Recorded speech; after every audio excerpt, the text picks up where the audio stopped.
Hello, everyone, and welcome back to another edition of Addiction Solutions with Roselle. So glad that you could join me again for this episode. So glad for your support. And this is what I say before every show. Tell your neighbors, family members, friends, church members, or any people that you feel could have a problem with addiction. Remember, I say this all the time, addiction is more than alcohol and drugs. Please understand that. We have gambling that has just about taken over.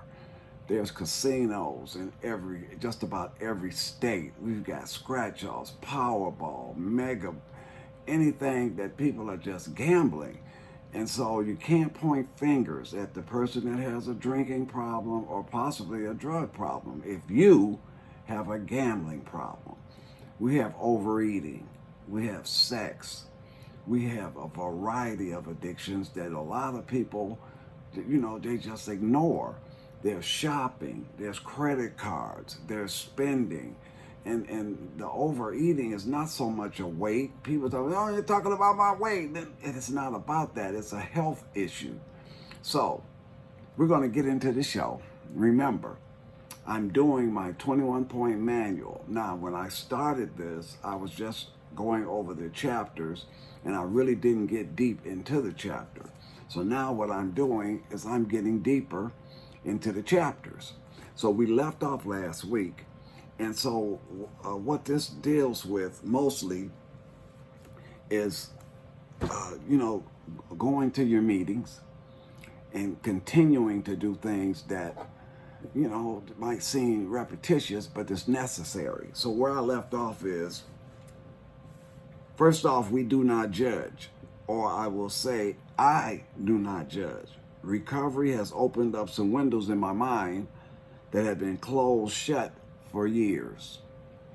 The reason the windows have opened is someone told me how to open the window. I heard the information to open the window at a 12-step meetings. Is everyone in 12-step meetings in recovery? Is everyone in 12-step meetings perfect? Is everyone a role model? Of course not. What we do is grow from everyone else's strength. Hopes and experiences. Strengths, hopes, and experiences. I can read it in a book, but to hear a real life person that I know was crazy as I was, say they have started communication with a son or a daughter. When I hear reconciliations with a parent, when I hear people talk about being real angry at work but not saying anything to threaten their boss or co-workers, it lets me know I can do it too. The meetings have the same fellowship concept as church, a lodge, a club, or any organization that you belong to where individuals have an opportunity to talk their problem over with like people. If you are new in recovery, have a family member or friend that is in a 12-step program, then I know you want to see them grow. The joy of the 12-step meetings, we never stop growing. As long as we are on the face of the earth, we are in the process of recovery. We will reach our final recovery destinations 3 days after we are dead. Sounds crazy, sounds scary. It is not. It's life. I asked my first therapist in the halfway house, Ross Diaz, and I'm not breaking this anonymity. I said, when does the recovery end? He said, Roselle, 3 days after you're dead. I said, why is it 3 days after you're dead? He said, because I want to make sure that you're dead. Because as long as you're breathing, you're in the process of recovery. It sounds scary, sounds crazy, but look, what we have to look at is the damage we did to our life. If you haven't did any damage yet, then you have to look at the yet. The yet means you are eligible to. And maybe it's not there yet. Maybe you've been able to escape some scary situations, but it doesn't mean you're going to continue. The longer you do what you're doing, sooner or later, it'll catch up with you. And when it catches you, it's not playing. It will strangle you. And it will have you to the point where you just don't know if you're going or coming. I'm going to read this last paragraph and do a little more talking. I want all recovering people, no matter what your addiction is, to think about getting better.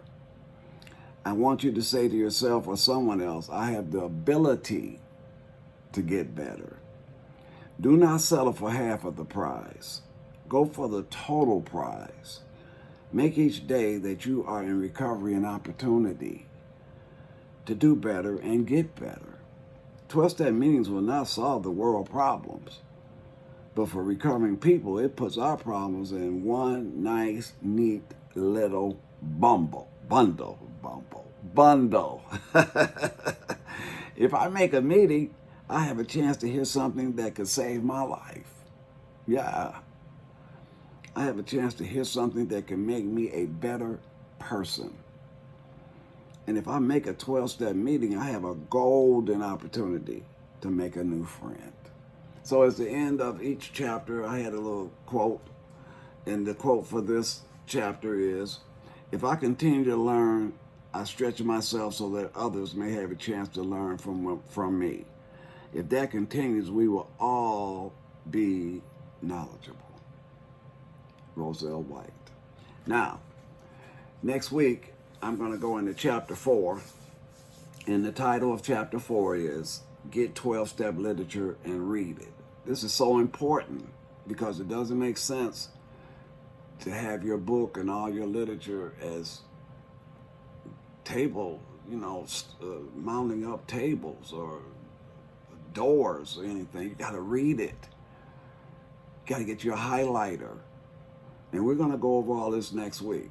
So I'm going to continue to talk about 12-step meetings throughout the 21-point manual because we got to have support. You can't get clean and just sit up at home watching television because that isolation will drive you nuts.